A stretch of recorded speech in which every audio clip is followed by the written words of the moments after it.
Submitting herself to Tamlin's will results in Feyre's return to the human world. Lost in the mundane world around her, Feyre begins to search for purpose. Upon the realization that her words to Rhysand has not only killed the Better family, but has also put her fairy friends in danger, it is no surprise that Feyre decides she must return to Prythian to provide the help she was so long denied.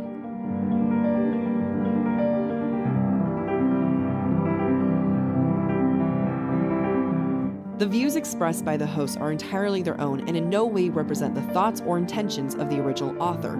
This podcast is a discussion shared to spark thought and conversation on the characters and themes of this novel. Though the hosts speak mostly within the constraints of this book, series spoilers may be discussed with or without warning. Explicit language, as well as themes of sex, violence, abuse, and oppression will recur throughout this podcast. Listener discretion is advised.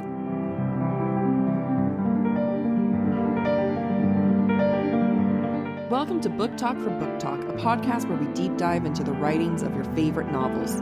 This season, we are exploring Sarah J. Maas's most controversial novel in the Court of Thorns and Roses series. This is Jac. And I'm Amy. This week we're discussing chapters 29 through 32 in A Court of Thorns and Roses. For this section, we're asking ourselves, what makes Feyre choose to fight and to go back to Prythian?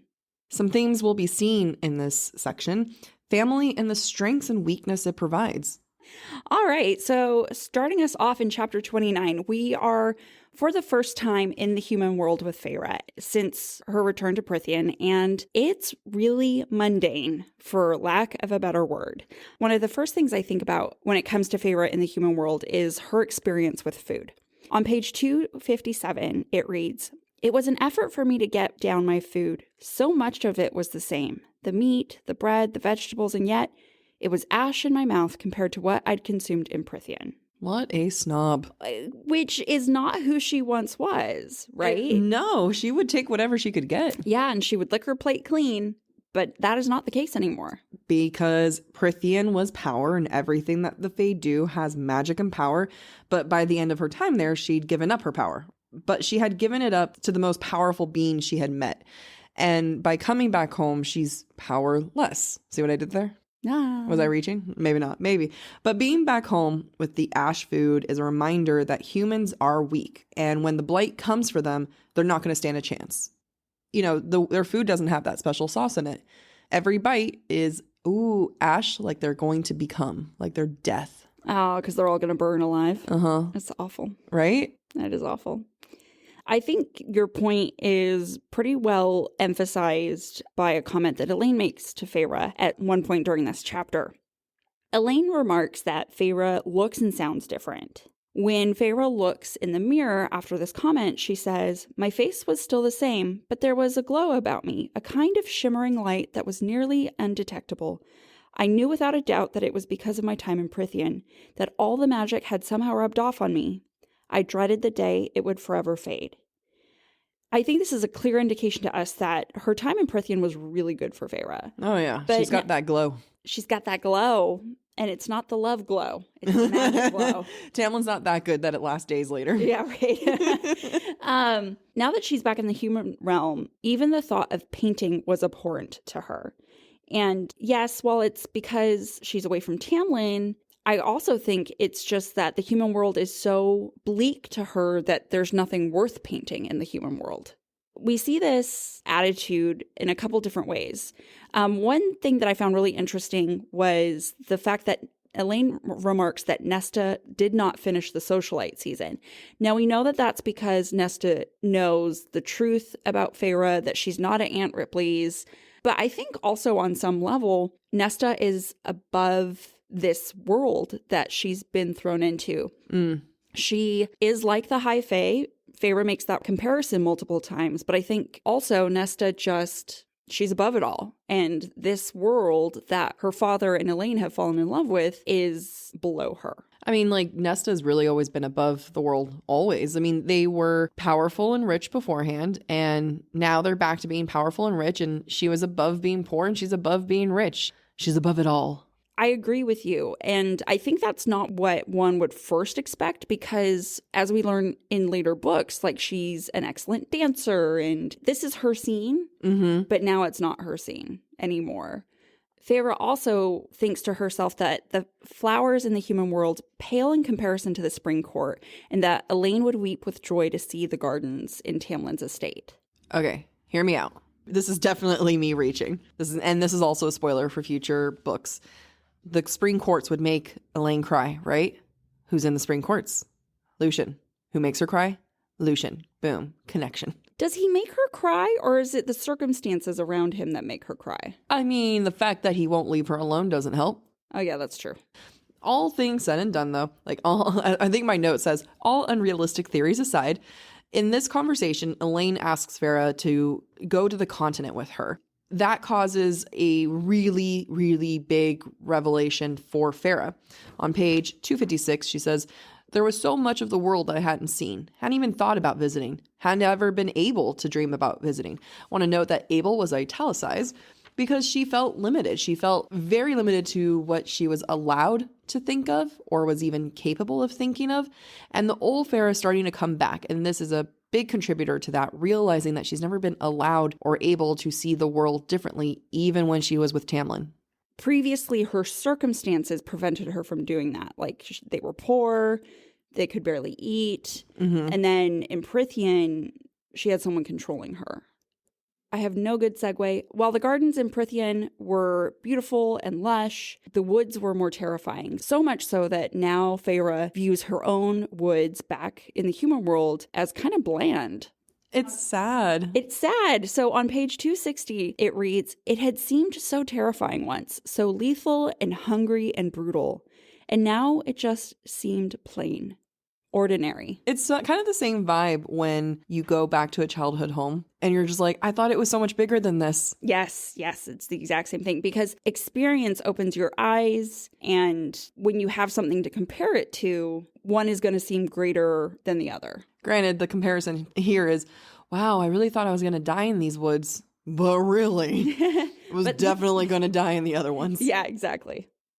My last note on this is that the chapter opens with Feyre remarking that it was effortless to invent lies about what she did with the fake Aunt Ripley.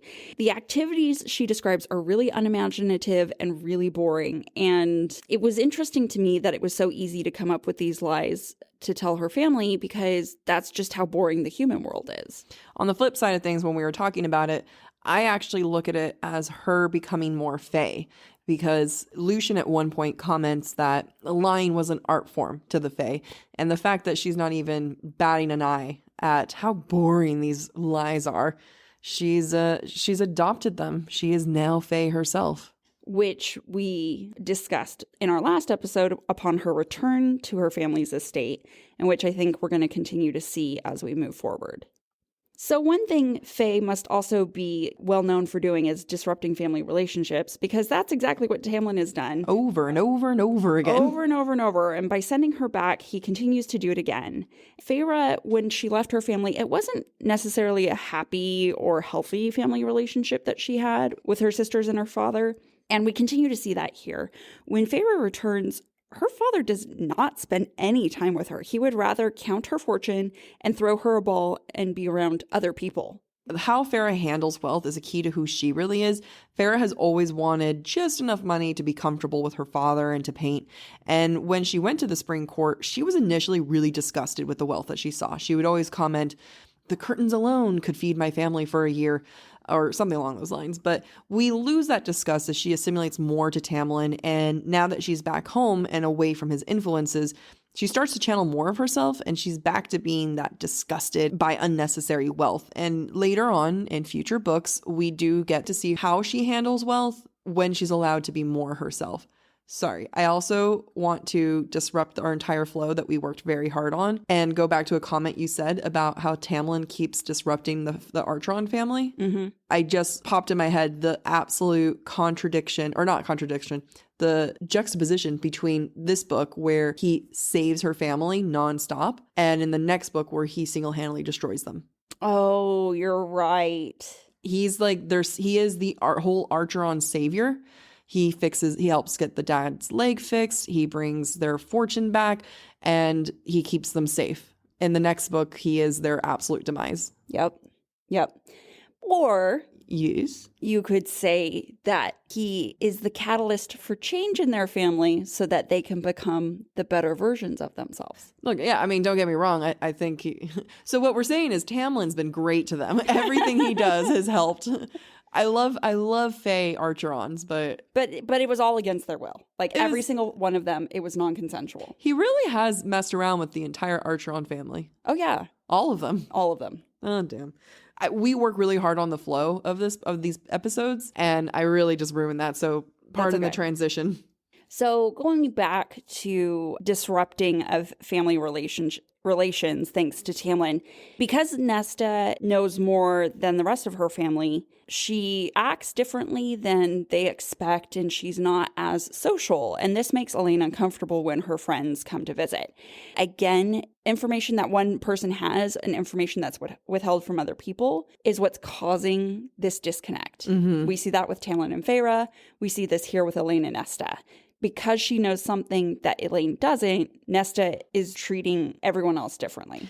Nesta doesn't really use that to her advantage over them. You know, like she comes to Feyre pretty early on saying, hey, I have this bit of knowledge. We're going to talk about it now. Versus Tamlin, who uses that information for his own purposes. Do you think Tamlin knew Nesta went looking for them? I don't think so. I mean, I guess it's possible, but I don't think so. A big revelation for Feyre is that Nesta went to go look for her. After she was taken by Tamlin, Nesta tells Feyre that she took all of the money that Feyre had earned from that pelt. She took it to go find her. Didn't make it. She had to turn back around. But this revelation shakes Feyre to her core. Not because you wouldn't expect it from Nesta, of all people, but her previous understanding was that Tamlin was the only person who made an effort for her, and that understanding is now gone. There are people in her family who'd be willing to fight for her, and while she may still be in love with Tamlin, her understanding of love is starting to shift. Her love of her sisters and her sister's love for her is starting to bolster her more. It's starting to seep more into her understanding of herself. Soon we're going to really see that transition of her family going from a source of burden to a source of strength. At this juncture, this is actually only possible because, depending on how you look at it, either Tamlin failed to successfully glamour Nesta, or Nesta's will is too strong to be glamored that this could happen. If Nesta had been glamored, this couldn't happen for Feyre. I like to think it really is pure Nesta willpower. Oh, I'm sure it's pure Nesta willpower, but it could have taken a turn. Feyre could have just been complacent and stuck at home the rest of her life without going back to Prythian if Nesta hadn't been there. Really? The hero of the story is Nesta? Yeah. As much as people don't like her. I think people love her now after Silver Flames. But it took us a court of Silver Flames for us to get you there. were on Team Nesta pretty early on. Oh, yeah. Absolutely. I love that woman. Because she is me. Nesta's interaction with Feyre at this point is super important, not only because she serves as a catalyst to get Feyre to go back to Prythian, but also because Feyre realizes that her family has had a different perspective of life that she never took into account before. In the early human chapters, Feyre is our narrator and we take her word as gospel, but what we're realizing now is that she can be an unreliable narrator. She even realizes, and we discussed this quote last week, when she goes back to her family's old cabin, she realizes that while she had hated the place and it felt like a prison, Elaine had seen it as a shelter and a place to be safe. It's only now that Feyre, because she's experienced growth in Prythian, can see those two different perspectives. We're going to touch on that theme again with Nesta a little bit further on. When we go into chapter 30, we must ask ourselves, who is Feyre Archeron? Well, great question that we ask ourselves. Because even when she's so lost in her own sense of identity, Feyre has a very stable core about her. And that core always creeps back in. And she always comes back to that core. When Feyre goes to the poor part of her old village, she leaves money to the people there. Despite them refusing it, she still does it. She says, actually, quote, on 261, it was the least I couldn't do.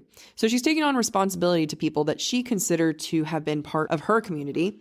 Meanwhile, Tamlin just lets his land fall apart, and Rhys calls him out on that as a reminder.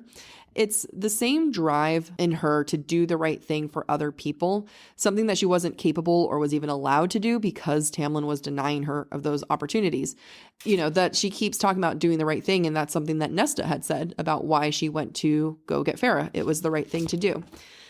Side note, when Feyre, in that same sequence, Feyre sees Isaac and she passes him and he's with his new wife and she smiles broadly at his new wife. I would hate to be the wife in that moment, because here you have this finely dressed woman who has that fairy glow, who's totally hot, and you look at your husband, you're like, excuse me, that's your ex? You told me she was skin and bones, surviving in the forest, half wild. And I just want to I know they had a conversation that night. You know, it's actually funny you say that, because I was thinking the same thing of I know Feyre in her heart meant well, but she probably just caused so much drama. She definitely caused a huge fight. Why was she smiling at you? Yeah. Do you know her? I thought you said that the girl that you were with before me, died or something. What the hell? Isaac? Just as Isaac maybe is no, that wasn't the girl I slept with. Feyre still doesn't quite feel like herself. She reflects on page 263, that place inside me where all those colors and shapes and lights had come from had become still and quiet and dull. And I think that this is really important, because chapter 1 Feyre had those senses but suppressed them. She still registered light and color but would be no, I can't think about that right now. Whereas now, at this point, she's so lost, she's at her lowest, that part is completely dormant. Unlike other moments when it's been so gone and dormant, to continue that quote, she says, soon, I told myself, soon I will purchase more paint and start again. We're seeing that she's going to let that old self come back, and I will fight this till my dying day. Feyre would have survived without Tamlin. She would have been heartbroken, but she would have gotten over it, and she was ready to start painting again. This is giving me, sorry, my note, not surprised. This is giving me, I'd like to be my old self again, but I'm still trying to find it. Yeah, I just saw that. Taylor Swift vibes. I want to read what I said. Ultimately, she would have regrouped after Tamlin would have moved on to survive, versus when she realized Tamlin was evicting her, and the idea of life without him seemed to be too much. But, she's got it going on. She can get her groove back. Being able to live without him and to realize that, I think, gives her strength. But you know what? What? She remembers it all too well. Yeah. Welcome to the dark side. So as we all do when we are trying to process trauma that's happened to us and we're trying to move on, we talk about it. And Feyre opens up to Nesta when Nesta presses her. Nesta sees Feyre for who she is and asks Feyre to teach her how to paint. So Nesta's forcing Feyre to move on. But it's not a force. It's also her being kind. It's her trying to connect with her sister. But it's also interesting that Feyre's I can't paint, but maybe one day I will. And Nesta's teach me how to paint. Teach me how to paint. Which, Nesta did that on purpose. I think so. Oh my God, I just realized that. Nesta saw her sister sad and knew that would make her happy. Yeah. Oh, I love the sisterly love. That gave me warm feelings. What I love about this moment is that Feyre starts to see herself in Nesta. If you remember early on in the book, anytime Feyre looked at herself in the mirror, when she looked at her eyes, she said, they weren't my eyes, they were Nesta's, they were my mother's. Well, when she looks into Nesta's eyes, she remarks, Nesta's eyes, my eyes, our mother's eyes, met mine. And it's really significant that Feyre now sees herself in Nesta and not the other way around, because before she constantly internalized the negative things Nesta was saying and identified with the negative things of Nesta rather than seeing her positive traits in Nesta. It is fantastic how Sarah J. Maas took Nesta, a character that Feyre has associated with losing her own identity of her confinement, and Nesta's the one who goes and pushes Feyre to become more Feyre. Even at the start of this conversation, Nesta asks Feyre, why does she even bother to stay, and tells Feyre that she doesn't even think her home is there. She thinks it's somewhere else. And Nesta is now the grounding force for Feyre to become her own identity. This is when I realized that I was Team Nesta, when Nesta pulls out the chunk of wood that's been scratched by Tamlin as a reminder of what happened, and Her own will is what kept her from not being glamored. And, I know we're just talking about a lot of plot here, but really this is a great example of Sarah J. Maas, not character development. Sarah J. Maas is really developing Nesta here. So I disagree with that point. I think Nesta's always been this way. I think that this actually epitomizes Feyre's character development because she's now capable of seeing Nesta in a light that is more true to Nesta rather than being skewed through Feyre's, survivor perspective. That makes sense because during this whole revelation, Nesta keeps saying it wasn't right or it was the right thing to do. And, that's a very Feyre trait. Speaking of Feyre traits, Nesta has a lot of faith in Feyre, which Feyre has faith in a lot of other people around her. And it comes up when Nesta's explaining why she hates her father. She hates her father because he let her mother die. She hates him for his human weakness and believes that Feyre is capable of more. That Feyre would fight to the death to save her High Lord. I mean, in that conversation, she's like, I hated you too. I glossed over that. Nesta's faith in Feyre reminds Feyre that she chose to remain weak when it comes to Tamlin and Prythian. And this ultimately is why she doesn't feel like herself, because she listened to Tamlin's orders rather than her instinct. Just as Nesta's pointing out how their father was super weak and his lack of action and not being willing to save their family at all costs, who does that remind us of, Amy? Oh, I wonder. I wonder. Give us a male who doesn't do anything for his people. Lucian? Yeah, that one. Tamlin sucks. And ultimately, Tamlin is Feyre's dad. And, you fall for guys like your dad the first time around, if they suck. That hit a little too close to home. I'm sorry. Sorry. So before we wrap up this chapter and go into the next section, I have a couple questions, Amy. Okay. For you. Do you think she realized that Tamlin hasn't done the same for her as in what her dad didn't do for his family, right?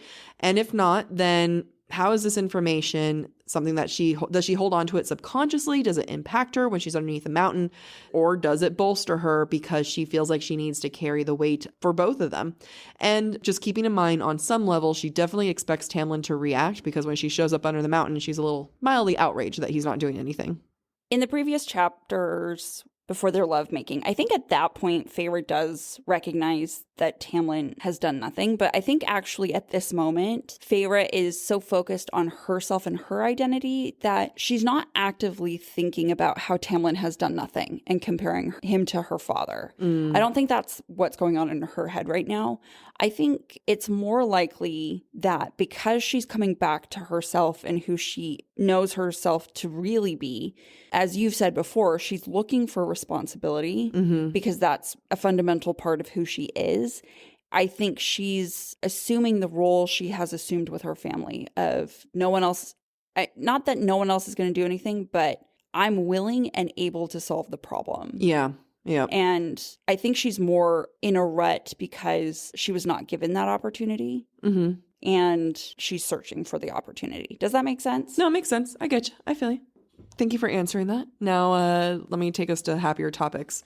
Claire Better dies. Her death is just some great writing. I mean, at this point, she hasn't died. So the kidnapping of Claire Better is better to say. Yeah, so much better. Her family has died, though, at this point. The kidnapping of Better is better to say. I love when I have to explain my own jokes. No. So the whole story of Claire is fantastic writing. And the lead up to her has been there from the beginning. Early on when Nesta mentions Claire as her friend, and then when Feyre gives her name to Rhysand. And in previous chapters, right before this, there was a mention of a death while Feyre was passing by. Quote, on 261, chatting about some house that burned down with its family trapped inside the week before. It's so casual, you glaze over it very quickly. Claire Better's full name, comes up in chapter 2. And then Feyre uses it again in the Rhysand chapter. I don't remember what chapter number that is off the top of my head. So it's not like Feyre pulled it out of nowhere. It was in the book. It was in chapter 2. So yeah, just... It's great, fantastic. But Claire has more purpose than just being plot. Oh, I guess she is plot. She's a plot device. She's a plot device. But She's a plot device that gets Feyre moving. This is actually what triggers Feyre to go save everyone. Like, it's not Tamlin. Oh, I miss Tamlin. I feel like I did something wrong. I should go check in on Tamlin. It's on 270, Feyre says, I had to get answers, had to know if it had been a coincidence or if I might be able to save Claire. She's not going to, granted, she doesn't know she has to save Tamlin, but I think she also knows that she left things pretty precariously. And that's a spark that gets her moving because what does Nesta say? It's the right thing to do. And at this point, Feyre knows or acknowledges that she's really stopped being a hunter, stopped being true to her instincts, and that she has to strike a balance between the thriving Feyre and the hunter Feyre. On page 268, she thinks, I'd known he was in trouble, and yet I'd stopped looking for answers, stopped fighting it, glad, so selfishly glad to be able to set down that savage, wild part of me. I hadn't tried harder to piece together the information I'd gathered about the Blight or Amarantha. So now that she's aware that she abandoned her hunter self and needs to bring that self back in, she also has to acknowledge that she's viewed her family from a skewed perspective because thriving Feyre has been able to see the world in a different light. And by bringing back hunter Feyre, she can't readopt her skewed perspective. Additionally, this revelation is so big for her. It's what we've been harping on her for chapters at this point, and now she's come to that realization all on her own, not because of her love for Tamlin, but again, because of her love for Nesta. Nesta's the one that really points out to Feyre that Feyre could have done more to figure things out. So Nesta specifically says on page 271, Father once told you to never come back, and I'm telling you now, we can take care of ourselves. And Feyre thinks, once I might have thought it was an insult, but now I understood what a gift she was offering me.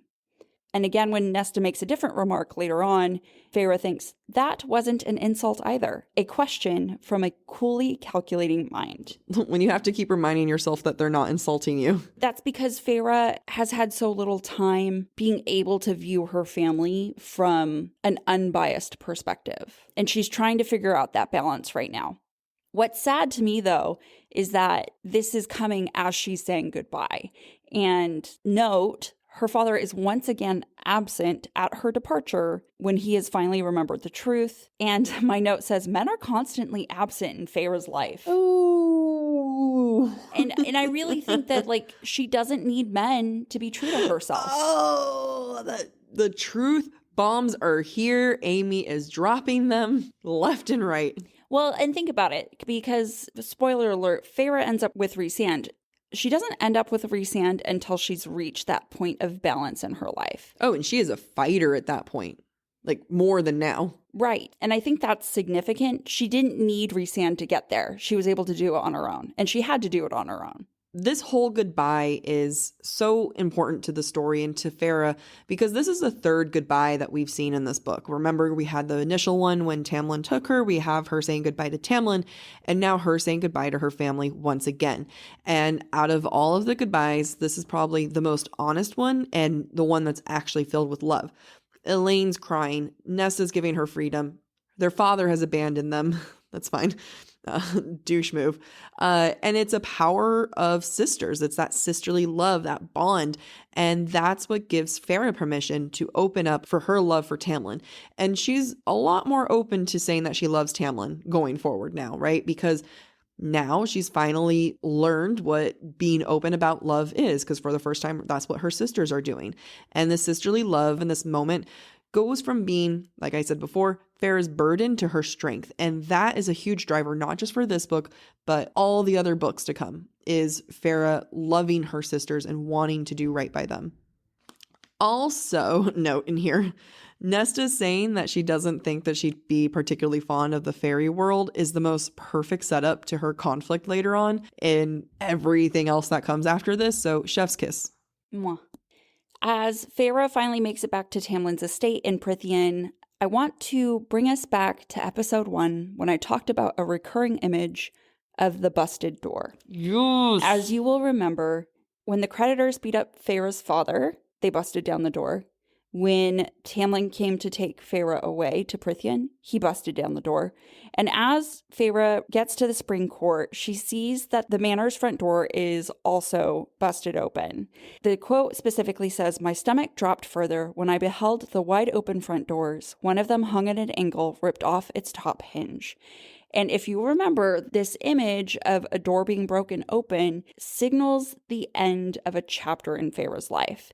And so here what we're seeing is an image that tells us Feyre's peaceful life with Tamlin at the Spring Court is over. It does signify her chapter ending, chapter beginning. And the first line of this chapter, it just gives me chills every time. Which chapter is that? Chapter 32. Okay. On page 275, I gave myself a minute. Just 1 minute, to kneel in the remnants of the entry hall. Hunter Feyre is back. She is back in full gear. She's able to call on those instincts in crisis because she's begun to reclaim her identity. Another forest, I told myself, another set of tracks. Slowly, I moved across the floor, tracing the information left. Oh, she's so cool.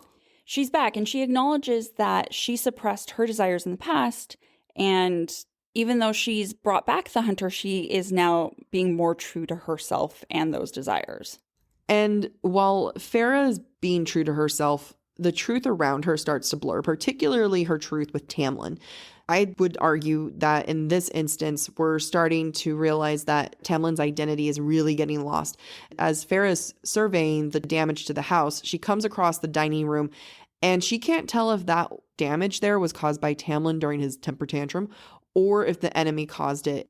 The fact that she can't tell what's his and what's theirs, I think is troubling. It is, because I think it's just one of those red flags that we've been seeing for Tamlin all along. But now that Hunter Feyre is back, those flags started flying. Yes, she sees them more clearly now. What I love about this particular scene is that, as you said, the place is in ruins. Mm-hmm. We don't know if it's Tamlin. We don't know if it's the enemy. Feyre finds Alice there, gathering food to take to her nephews, which, remember, food is power, is important, but that's actually not what I'm all about today. Alice is straightening the room as she tells Feyre the truth about Amarantha and the curse and what is going to happen to Tamlin. This whole straightening of the room is super symbolic of Feyre straightening herself out and her priorities as she's finally given all the information to make an informed decision. So what really set this off for me is a quote on page 283. It reads, "Alice stooped to gather up a butter knife, twisted and bent, and carefully straightened out the blade." So this takes place in between a bunch of dialogue as Alice is describing Amarantha and the curse, etc., in the history. And I thought, why? This is not important. Like, why would Sarah J. Maas put this here? But it is important because the truth has been twisted and bent. And now Alice is finally straightening it out for Feyre. So Feyre finally has knowledge and truth. And together, Alice and Feyre lift the table in the dining room back into place. I love this so much. I love it. I love it. I love it. I also feel like it shows just a very grounding moment. It's something that, when people are stressed, they tidy up. Not all, but some. And it's bringing Feyre back to a moment of grounding and simple tasks.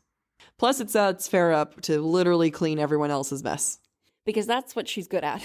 Yeah, she really is. And she's been denied that opportunity for too long. Can we please give Feyre more messes to clean? So as Feyre is learning the truth, she gets upset. And she thinks to herself, Amarantha had taken everything I wanted, everything I finally dared desire. And I think that that's really telling that Feyre is going under the mountain, not because of her love for Tamlin, though I'm sure that's part of it, but because she found happiness at the Spring Court and she has earned that happiness and it was taken away from her. When she finally understands the full extent of the curse and Tamlin and Amarantha, she still desires that happiness. And I think that it's important that she doesn't walk away from it. Spicy. I love that. I love it. She's fighting for herself more than she's fighting for Tamlin. So speaking of Amarantha, Amarantha is powerful. She's someone to be feared, as Alice describes. And if you'll remember, I always talk about how food is power. And Amarantha, you'll notice, treats everyone like food. Amarantha is described to have butchered her own slaves, as well as butchered the rebellious High Lords. She also took the High Lords' powers from where they originated inside their bodies, plucked them out as if she were taking an apple from its branch. Oh my god, I love it. Amarantha is also very elitist, and just like humans, Fae have stratification. They have tiers of, I don't know that greatness is the right word, but importance. And Amarantha views creatures like Alice to be killed for sport, just like humans view deers and bears as game to be killed. Alice perpetuates that view by telling Feyre she was blind and that she will just make things worse. You're only going to make things worse, Feyre. Go away. Yes, Feyre is blind because she is holding on to her image of Tamlin for dear life. On page 281, Tamlin had once said to me that he would fight to protect someone's freedom, that he would never allow slavery. Had it been solely because of his shame for his own legacy, or because he come to somehow know what it was like to be enslaved? My note here, he did nothing, Feyre, to fight for his people to not be enslaved. Okay, you know this, I know this. And slowly the realization will start to sink in, and Tamlin's true nature will come out. Stop thinking that he's deeper than he is. I think on some subconscious level, Feyre is already starting to realize this. So when Alice is describing the history of Lucian's eye being removed by Amarantha and Lucian being sent back to Tamlin, she tells Feyre that Amarantha sent Lucian back so bloody that Tamlin, the High Lord, vomited when he saw his friend. Note that here Alice has to correct herself. She is too informal by addressing Tamlin by his name and corrects herself to call him the High Lord. And I think subconsciously she also doesn't have respect for Tamlin, and I think this mirrors Feyre's wavering respect for Tamlin as well. I never noticed that Tamlin threw up when he saw Lucian like that. I'm very curious to that scene. I would love to see it played out. Yeah, I would be too, but it is significant. Like, it's not often that fairies are described as doing something so debasing as vomiting. Lucian does it when the mutilated fairy is sent back by Amarantha, and Tamlin does it when Lucian is sent back mutilated. You know, Tamlin really doesn't have the stomach for war. He doesn't. Like, your friend comes back with a missing eye, all right? Like, Rhysand lost half of his friends. Come on, man. Going back to the curse, what gets this curse going? I would like to remind everyone here, Tamlin says that he would rather sleep with a human, nay, marry a human before touching Amarantha. Not only, I mean, yes, obviously I'm going to say that Tamlin's a douche here, but I think it gives us great hindsight to earlier chapters that he was just as disgusted with Feyre as she was with him. So, you know, we kind of imagine Tamlin as a desperate Fae lord trying to get a human to fall for him, but in actuality, like he's not into humans, not his preference. I guess it makes sense why Tamlin at this point lied to Feyre about the treaty, and Feyre definitely rationalizes it, but I think she should be mad. I would be mad that I was lied to about a condition that took me away from my family. And instead she just pities him for sending out Andrus to be killed. Again, this was a murder that he caused, and it haunts her. You know, that she never goes back and mentions it, but it really is a huge part of her development, and it, you know, something that she holds on to. I feel like, you know, I would love to see the scene where Feyre says, hey man, you set me up to kill someone.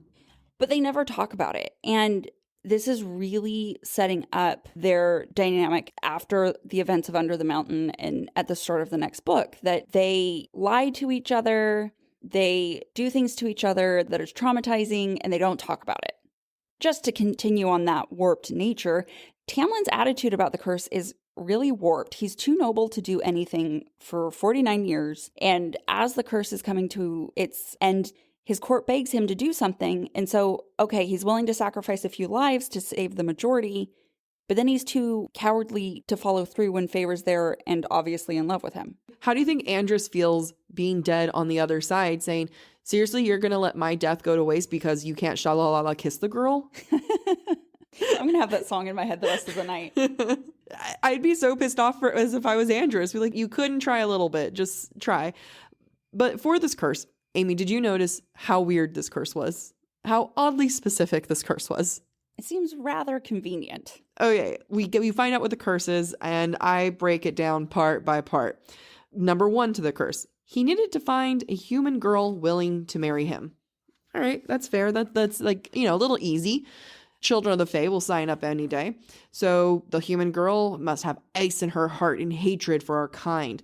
Plenty of humans hate him. Again, sure, that's a little hard. That's easy to do. A human girl willing to kill a fairy. All right, a little excessive there, Amarantha, but I get it. You've now made it a hard thing to do. We can stop there. The fairy she killed had to be one of his men sent across the wall by him. My note, now this seems a bit excessive. Additionally, the girl could only be brought to the court if she killed one of his men in an unprovoked attack. Really? Sarah J. Maas, this feels a little too on the nose. This is a little too specific. Why couldn't she just kill any fairy and he goes and gets there? But okay. And she had to kill him for hatred alone. So that was a very specific checklist to go through. Well, don't you think it was very specific? Come on. It's very specific. It's very convenient. But we also know Amarantha sets up people to fail. Yeah. I mean, again, it had to be super specific and on the nose because that's the whole point of the plot. But it just, every time it happens, Amarantha would have killed me. I would have smart ass right back. I'm like, really? That's okay. Do you want to make it where she's a redhead too? But all right. So rather than having so many things to have to be checkmarked for Tamlin to do, I feel like the story would have been a lot more impactful if they weren't looking for a girl who had killed his friend. I actually feel like if Feyre had killed him without having needed to for the curse, it would have made it that much harder for Tamlin to forgive her as well. And we would have added an extra layer of, complexity to it. But that's just me. That's my preference. I have a funny note here.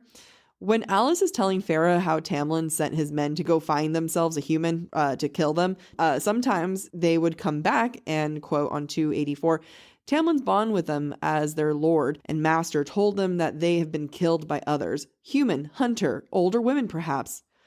And I have, Tamlin, what is wrong with older women? Like, he just throws them out like, oh, sorry, we can't have a hunter or older women in here. It's like he's added an age range as if this is Tinder and he has a preference and he's allowed to have a preference. And if your people are in trouble, then you can take those cougars on. And also, it is a damn privilege, Tamlin, for you to be with a baddie cougar. Yeah, that's the first time I'm hearing this note.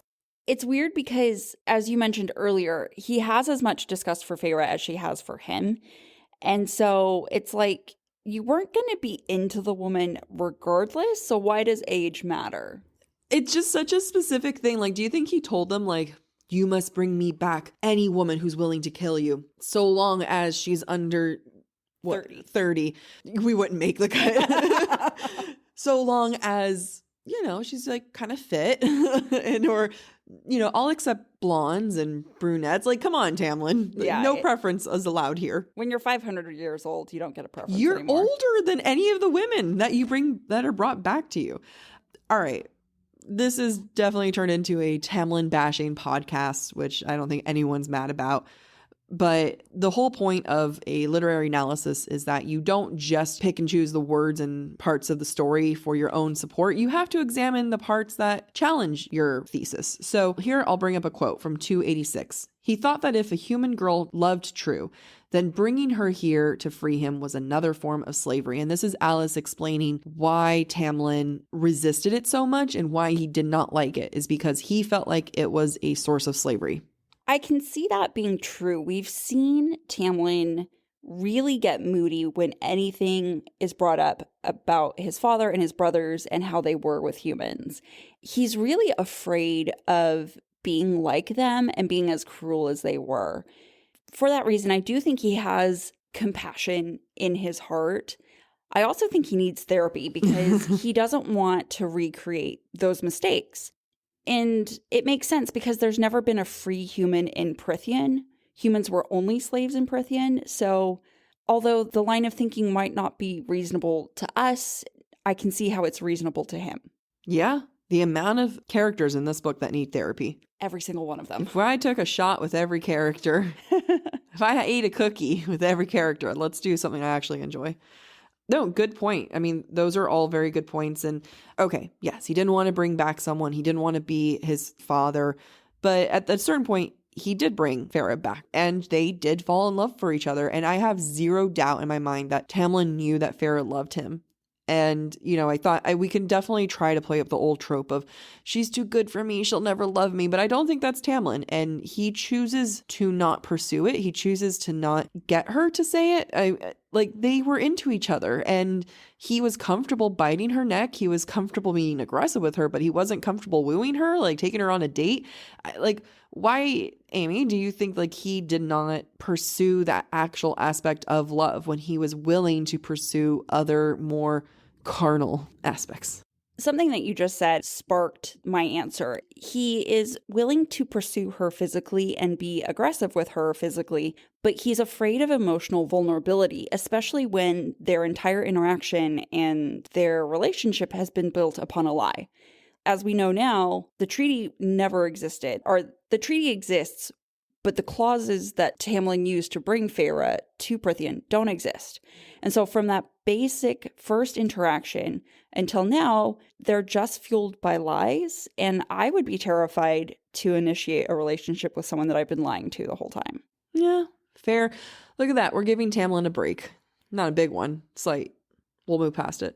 Yeah. Wait till next week. We'll do more Tamlin bashing. What do you mean wait till next week? Wait till another 30 seconds from now. Oh, yeah, that's true.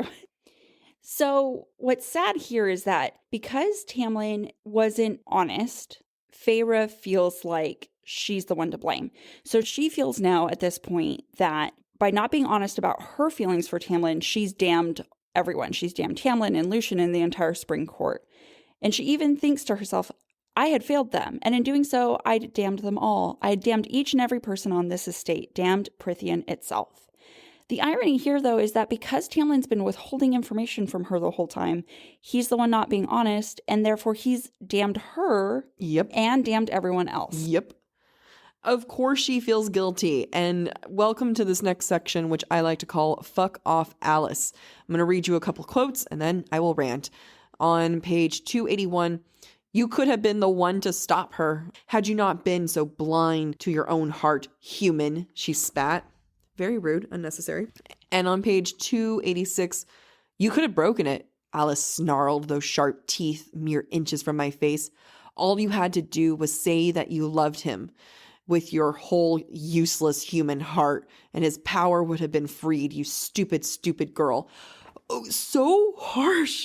Every time I read that, it makes me so angry how guttural a reaction Alice has to her and just how angry. And of course, I think that it's fair to say that she's taking it out on Feyre because she can't take it out on Tamlin. Because, I think it's fair to say that maybe Alice realizes this is also a Tamlin issue, or maybe Alice is just a bitch. But ultimately, how is this Feyre's fault? And worst of all, Feyre actually feels this guilt so completely that she goes forward with this internalized weight just on her shoulders and her stomach everywhere. And we're going to see that play out through the rest of the book, how this guilt compounds and compounds and compounds and prepares us for how traumatized and broken Feyre is at the start of the second book of the series. And that wraps up chapter 32. So now we have breadcrumbs. Take it away, Amy. So like with last week's episode, we have a lot of references to Nesta's Fae future. She's described as beautiful, imperious, still as one of the High Fae. And there was no limits to what Nesta might do, what she might make of herself once she found a place to call her own. I prayed I would be lucky enough to someday see it. You will. Ugh, I get goosebumps every time because I love my girl, Nesta. Yeah, and it does take Nesta quite a bit of time to get to that place. It does. She has a lot of growing to do.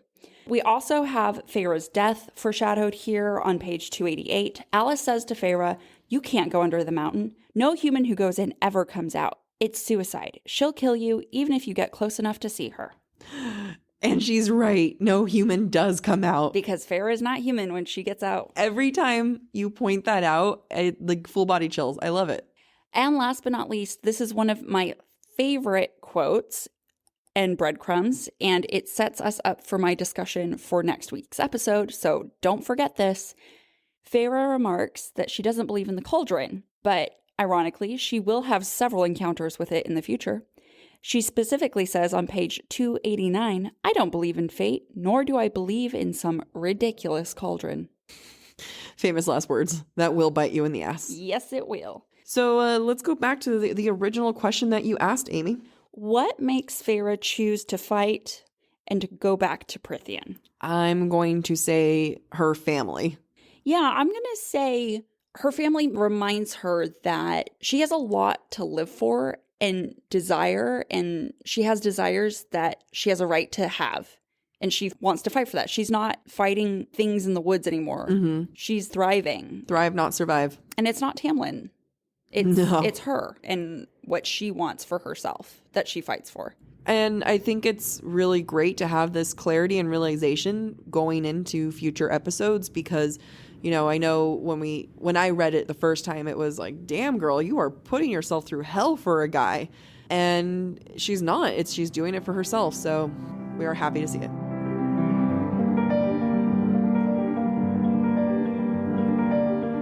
Thank you for listening to this week's episode of Book Talk for Book Talk. We encourage you to rate and subscribe to our show on your preferred podcast listening platform. Next week, we'll be exploring chapters 33 through 37 of A Court and Thorns and Roses. We would love to continue today's conversation with you. You can email us at booktalkforbooktalk@gmail.com or find us on TikTok and Instagram at the handle BookTok for Book Talk. Bye!